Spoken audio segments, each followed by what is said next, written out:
시편 31편 14절입니다. 우리 같이 한 목소리로 같이 함께 봉독하겠습니다. 그 여호와여 그러하여도 나는 주께 의지하고 말하기를 주는 내 하나님이시라 하였나이다. 아멘. 아멘. 기도하겠습니다. 하나님, 주의 말씀을 묵상합니다. 말씀 속에서 주의 뜻을 알게 하시고 하나님이 기뻐하시는 삶을 결단하는 저희들 되게 도와주옵소서. 주께서 오늘도 말씀해 주시고 또 깨닫게 하실 줄로 믿사오며 예수님의 이름으로 간절히 기도하옵나이다. 아멘. 아멘. 아멘. 할렐루야. 아멘. 오늘 하나님께 나와 예배하는 우리 믿음의 성도들을 주님의 이름으로 축복합니다. 하나님의 큰 은혜가 우리 안에 늘 함께하기를 간절히 바랍니다. 우리 옆에 있는 분들 다시 한번 축복할까요? 당신은 하나님의 사랑을 받는 존귀한 분이십니다. 우리 인사합니다. 축복하겠습니다. 당신은 하나님의 사랑을 받는 존귀한 분이십니다. 그렇습니다. 우리는 모두 하나님의 사랑을 받는 존귀한 분들인 줄 믿습니다. 우리 이 시간 자신을 향해서도 선포하겠습니다. 나는 하나님의 사랑을 받는 존귀한 사람이라고 우리 3번 반복해서 우리 선포하겠습니다. 나는 하나님의 사랑을 받는 시작. 나는 하나님의 사랑을 받는 존귀한 사람입니다. 나는 하나님의 사랑을 받는 존귀한 사람입니다. 나는 하나님의 사랑을 받는 존귀한 사람입니다. 아멘. 아멘. 바로 이 확신과 이 은혜가 우리 안에 늘 함께하기를 간절히 바랍니다. 아멘. 사랑하는 성도 여러분, 오늘 우리가 봉독한 이 짧은 한 절의 말씀을 통해서 우리에게 들려오는 하나님의 음성은 과연 무엇입니까? 오늘 우리가 봉독한 이 본문을 보면서 우리가 깨닫는 것은 뭐냐면, 우리 예수 믿는 성도들은 우리에게 주어진 환경, 상황, 그 형편을 뛰어넘는, 그럼에도 불구하고의 신앙이 오늘 우리에게 있어야겠다. 그것을 깨닫게 돼요. 오늘 본문 14절 말씀에 보면 다윗이 그런 고백을 합니다. 오늘 본문은 다윗의 찬송시인데 다윗이 뭐라고 고백하냐면, 여호와여 그러하여도 나는 주께 의지하고 말하기를 주는 내 하나님이십니다. 여기서 우리가 주목해야 할 게 뭘까요? 주목해야 할 것은 그러하여도 라는 말씀이에요. 그러하여도. 이 그러하여도라는 의미가 뭘까요? 그러하여도는 뭔가 어떤 이유가 있는데 그래도 나는 이렇게 하겠다 라고 하는 이야기잖아요. 그러면 오늘 본문의 다윗이 어떤 상황이길래 이런 이야기를 지금 하고 있는 걸까? 그 다윗의 상황이 어디에 나오냐면 바로 앞에 나오는 11절로 13절까지의 말씀에 나와요. 그 말씀을 보면, 내가 모든 대적들 때문에 욕을 당하고 내 이웃에게는 심히 당하니 내 친구가 놀라고 길에서 보는 자가 나를 피하나이다. 내가 잊어버린 바 되니 죽은 자를 마음에 두지 아니함 같고 깨진 그릇과 같으니이다. 내가 무리의 비방을 들었으므로 사방이 두려움으로 감싸였나이다. 그들이 나를 치려고 함께 의논할 때에 내 생명을 빼앗기로 꾀하였나이다. 그렇게 고백해요. 지금 다윗이 처한 그 상황은요, 어떤 상황이냐면 그를 대적하는 사람들로 인해 욕을 당하는 상황이에요. 그리고 그 이웃들을 통해서는 더 큰 욕을 당하는 그런 상황에 놓여진 겁니다. 그리고 그렇게 가까이 했던 친구들, 이웃들, 그 사람들이 자신을 철저히 외면하는 그런 절망적인 상황에 놓인 거예요. 마치 그 상황이 어떤 상황이냐면 마치 죽은 자를 대하는 것 같은 상황. 깨진 그릇과 같은, 그 깨진 그릇을 대하는 사람들의 마음처럼 그냥 잊어버린 바 되고 버림받은 그런 상황이 오늘 본문의 다윗의 상황이다라는 거예요. 그래서 다윗은 두려웠어요. 절망적인 그 상황 속에서 두렵고 떨리고 정말 힘들었을 거예요. 또 어떤 소식이 들립니까? 자신을 대적하는 그 사람들이 자신을 죽이겠다고, 자신의 그 남은 생명까지 빼앗겠다고 모략을 꾸미는 그런 상황인 거예요. 만약 우리에게 이런 상황이 주어진다면 우리는 과연 어떻게 할까? 오늘 본문의 다윗은요, 이런 상황 속에서 뭐라고 고백하냐면, 여호와여, 그러하여도 나는 주를 의지하겠나이다. 주는 내 하나님이십니다. 그렇게 고백하고 있는 거예요. 이건 결코 쉬운 게 아니잖아요. 그렇죠? 우리가 인생을 살면서 여러 가지 어려운 일들 많이 경험합니다. 근데 그 인생을 살면서 어려운 일을 경험할 때 예수 믿는 성도들은 내가 무슨 죄를, 내가 무슨 잘못을 해서 왜 이런 어려움이 주어졌을까? 그런 고민들을 해요.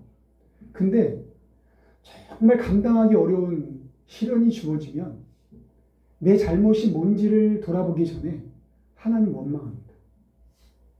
하나님 불평하고요. 하나님께 불평하고 하나님을 떠나는 그런 경우가 너무나 많은 거예요.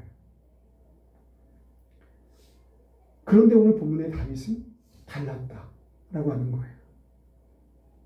자신에게 주어진 그 상황과 형편이 너무나 힘든데, 절망적인 상황인데, 그 상황 속에서 다윗은 결단하기를 나는 주를 의지하겠다. 주는 나의 하나님이시다.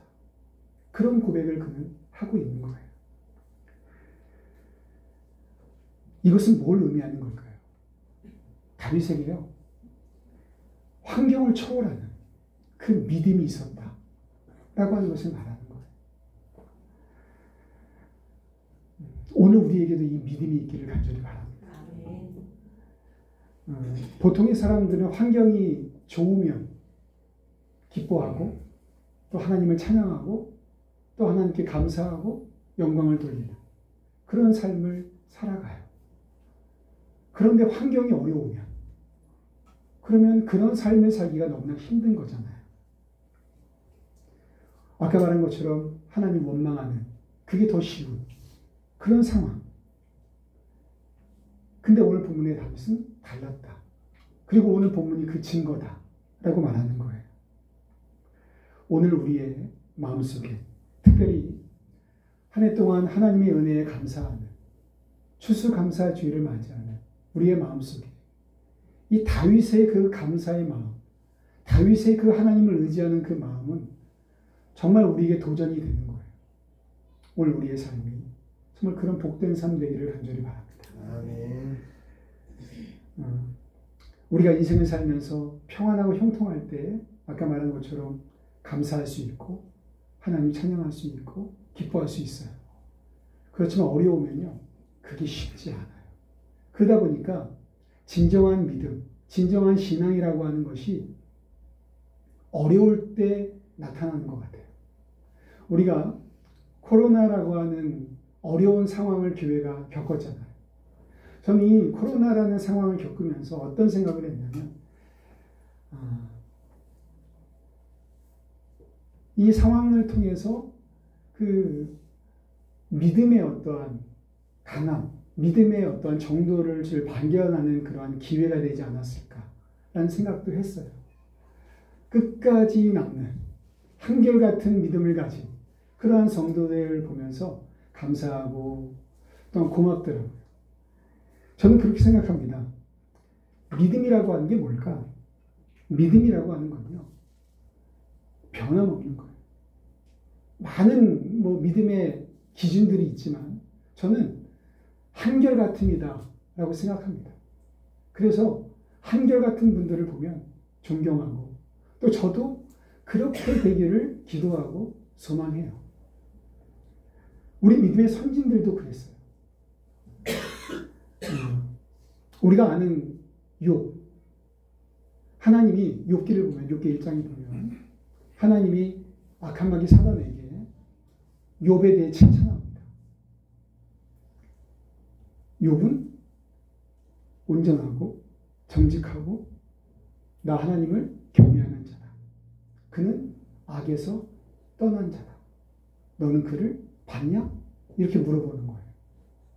근데 악한 마귀 사단이 하나님의 그 이야기를 듣고 뭐라고 이야기하냐면, 하나님, 욥이 왜 하나님을 경외하는지 아세요? 그가 형통하니까. 그가 다 가지고 있으니까 그런 거예요. 만약에 그에게 환난이 주어지고 어려움이 주어지면요, 하나님 떠납니다. 하나님 원망합니다. 그렇게 말해요. 그때 하나님이 이 악한 마귀 사단에게 욥의 생명을 제외한 모든 것을 마음대로 할 수 있도록 허락하시는 것을 봐요. 그래서 우리가 아는 것처럼 욥이 하루아침에 많은 것을 잃어버리고 그 몸에 중한 질병으로 악창이 나서 그 기화로 몸을 긁지 않으면 견딜 수 없는 그런 상황에 놓여지게 되잖아요. 근데 그런 상황 속에서 욥은 하나님을 원망하지 않았다는 거예요. 하나님에 대한 그 믿음을 고수했다는 거예요. 그리고 결국 갑절의 은혜를 경험하는 그런 욥의 모습을 우리가 보게 됩니다. 그렇습니다. 진정한 믿음을 가진 사람들은 어떤 환난이 주어져도 그 믿음이 변치 않는 거예요. 그래서 믿음을 한결같음이라고 저는 생각해요. 바라기 오늘 우리 안에 이 한결같은 그 믿음이 있어지기를 간절히 바랍니다. 환경에 따라 변하는 그 믿음은요, 진정한 믿음이 아닌 거예요. 세상의 풍파를 보고 흔들리는 그 믿음은 온전한 믿음이 아닌 거예요. 그러므로 우리의 환경 속에서도, 어려운 환경 속에서도 하나님 의지하고 하나님을 찬양할 수 있는 그런 다윗의 그 믿음, 욥의 그 믿음이, 그 신앙이 오늘 우리에게 있어지기를 간절히 바랍니다. 근데 우리의 모습은 그렇지 않잖아요. 조석지변으로 변해. 아침과 저녁이 달라요. 조금만 어려우면 무너지고 마는 그런 우리의 인생, 우리의 모습. 그럼 우리는 어떻게 해야 됩니까? 우리가 변하지 않는 그 믿음, 한결같은 믿음을 간직하기 위해서 어떻게 해야 될까요? 그 방법은 보이지 않는 하나님을 봐야 돼요. 보이지 않는 하나님을 우리가 경험해야 돼요. 우리가 처한 그 환경 뒤에 계시는 그 하나님을 봐야 돼요. 그러면 그 하나님을 보는 방법이 뭐예요? 그 방법은 매일매일의 삶 가운데 영적인 삶을 살아가는 거예요. 예수 그리스도를 중심으로 말씀과 기도, 예배와 전도, 또한 경건한 사람들과의 교제와 또한 섬김과 같은 그런 영적인 삶이 우리의 삶 가운데 매일매일 이루어질 때 우리가 하나님의 뜻을 알게 되는 거예요. 이 예배의 자리를 놓치지 않을 때 그 예배의 자리를 통해서 하나님의 음성을 듣게 되는 거고요. 기도하는 그 시간을 통해서 하나님의 뜻이 무엇인지를 알게 되는 거예요. 말씀을 듣는 중에 하나님의 음성을 듣게 되는 거예요. 그러니까 우리가 예배의 자리와 기도의 자리와 그 전도의 자리, 이런 시간들을 우리가 놓치지 말아야 하는 거예요. 바라기는 오늘 우리 안에 그런 영적인 삶이 매일매일의 삶 가운데 이루어져서 정말 하나님의 뜻을 알고 하나님을 보고 그 믿음이 더욱더 굳건해지는 그런 은혜가 있기를 간절히 바랍니다. 성경은 우리에게 뭐라고 말합니까? 하박국 3장 17절 18절 그 말씀을 보니까 비록 무화과 나무가 무성하지 못하며 포도나무에 열매가 없으며 감람나무에 소출이 없으며 밭에 먹을 것이 없으며 우리의 양이 없으며 외양간에 소가 없을지라도 나는 여호와로 말미암아 즐거워하며 나의 구원의 하나님으로 말미암아 기뻐합니다. 그렇게 고백해요. 지금 하박국 선지가 처한 상황, 우리 믿음의 선진들의 상황과 똑같은 거예요.